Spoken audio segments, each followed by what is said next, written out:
شاہ صاحب ہم اسباء کی بات کر رہے ہیں. حضرت خدیجہ الکبریٰ رضی اللہ تعالیٰ عنہا نے بحیثیت بیوی اور بحیثیت وہ بیوی جو ایک میں سمجھتا ہوں ملکۃ العرب جنہیں کہا جاتا تھا، اتنے بڑے اعزاز کے ساتھ آپ کو اتنا بڑا، اس سے بڑا اعزاز یہ ملا کہ آپ کو زوج اول نبی کریم علیہ السلام ہونے کا شرف ملا. لیکن آپ نے جس طرح آقا علیہ السلام کی خدمت کی اور نبی پاک صلی اللہ علیہ وسلم نے جس طرح آپ کے ساتھ محبت کر کے دکھائی، وہ کیا ہمارے لیے رول ماڈل ہے اور ہمارے لیے کیا اس میں سبق ہے؟ بلا شبہ ام المؤمنین سیدہ خدیجہ الکبریٰ علیہ السلام ورضی اللہ تعالی عنہا، انہوں نے نبی کریم صلی اللہ علیہ وسلم کی اس قدر حمایت اور نصرت کی اور دینی کاموں کی نشر و اشاعت کے لیے اس قدر آپ کے ساتھ تعاون کیا اور آپ کے ساتھ جیسے کہتے کندھے سے کندھا ملا کر کھڑی رہیں، آپ کے دکھ سکھ میں آپ کی ساتھی بن کر آپ کی حوصلہ افزائی کرتی رہیں، اور بے تحاشا جیسے ابھی مفتی صاحب بھی ارشاد فرما رہے تھے، پہلے ڈاکٹر صاحب نے ارشاد فرمایا کہ شب ابی طالب میں انہوں نے جس انداز سے جانثاری اور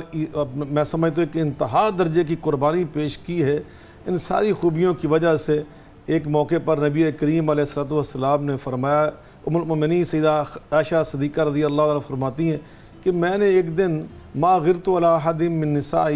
نسائی ما غرت علی خدیجہ، میں نبی پاک صلی اللہ علیہ وسلم کی کسی اور بیوی سے میں نے اتنا رشک نہیں کیا جتنا رشک مجھے حضرت خدیجہ سے آتا تھا، اس لیے کہ آپ کثرت سے ان کا ذکر کیا کرتے تھے، ان کی بہت زیادہ تعریف کیا کرتے تھے، اور بعض اوقات نبی پاک صلی اللہ علیہ وسلم پورا بکرا ذبح کر کے اس کے پیس بنا کر ان کی سہیلیوں کو بھیجا کرتے تھے. تو کہتی ہیں ایک دن مجھ سے رہا نہ گیا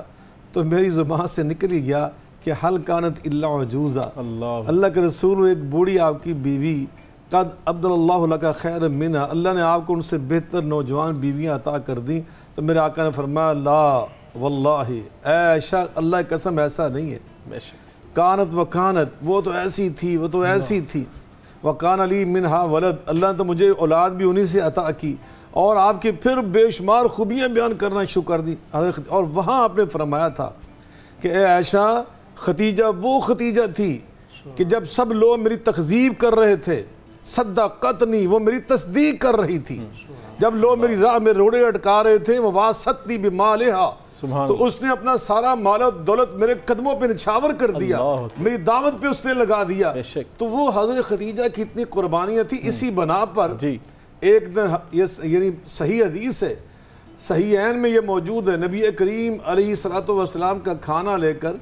ماں جی سیدہ خدیجہ تشریف لا رہی ہیں، جبریل امین علیہ السلام اللہ کے بھیجنے سے حاضر خدمت ہو چکے ہیں اور عرض کرتے ہیں ہاذہ خدیجہ قد اتتک بانائن فیہ طعام و ادام و شراب، وہ ایک ٹرے لے کے آ رہی خدیجہ آپ کے کھانے کی جس میں کھانا بھی ہے، مشروب بھی ہے، سالن بھی ہے. جب وہ آ جائے نا آپ کی خدمت میں، فقر علیہ السلام منی، فقر علیہ السلام من ربہا و منی، سبحان اللہ، تو ان کی خدمت میں اللہ کی طرف سے سلام پیش کر دے، سبحان اللہ، اور جب سلام کریں نا اللہ کا پیش تو ساتھ میرا بھی سلام عرض کر دیں، سبحان اللہ. وبشرھا ببیت فی الجنہ، اور انہیں جنت میں ایک محل کی بشارت بھی دے دیں. اور وہ محل کس چیز کا ہے فرمایا وہ موتیوں سے بنا ہوا، اور لا صخب فیہ ولا نصب، نہ جس میں شور و شغب ہوگا نہ وہاں پہ تھکاوٹ ہوگی. تو اس طرح کا وہ ساؤنڈ پروف محل، اتنا پرسکون محل، سبحان اللہ، وہ اللہ کی طرف سے میں اس کی بشارت لے کے آیا ہوں. اور یقیناً آپ اندازہ لگائیں، گویا جیسے آپ نے انٹرو میں فرمایا تھا نا کہ اللہ نے خالق کائنات ہو کر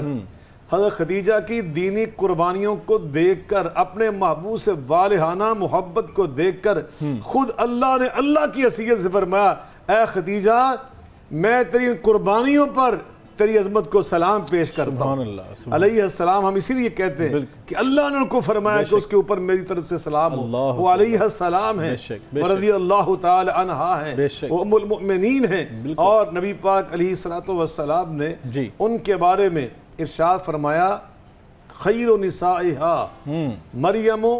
بنت عمران، اپنے دور کی سب سے اعلیٰ خاتون تھی عمران کی بیٹی حضرت سیدہ مریم جو حضرت عیسیٰ علیہ السلام کی والدہ ماجدہ. وخیر نسائہا خدیجہ بنت خویلد، اور فرمایا اپنے دور کی سب سے اعلیٰ خاتون جو ہے جیسے مریم تھی اسی طرح فرمایا خویلد کی بیٹی ان کی صاحبزادی حضرت خدیجہ ہے رضی اللہ تعالی عنہ. اور پھر نبی پاک فرمایا خیر النساء اہل الجنہ، یہ مسند امام احمد کے اندر حدیث مروی ہے. اور علامہ البانی رحمۃ اللہ علیہ جیسے محدث نے اس کو صحیح قرار دیا ہے. آقا فرماتے ہیں خیر النساء اہل الجنہ اربعن، جنتی خواتین میں سب سے اعلیٰ 4 خواتین ہوں گی. اور ان 4 میں جہاں حضرت مریم کا نام لیا،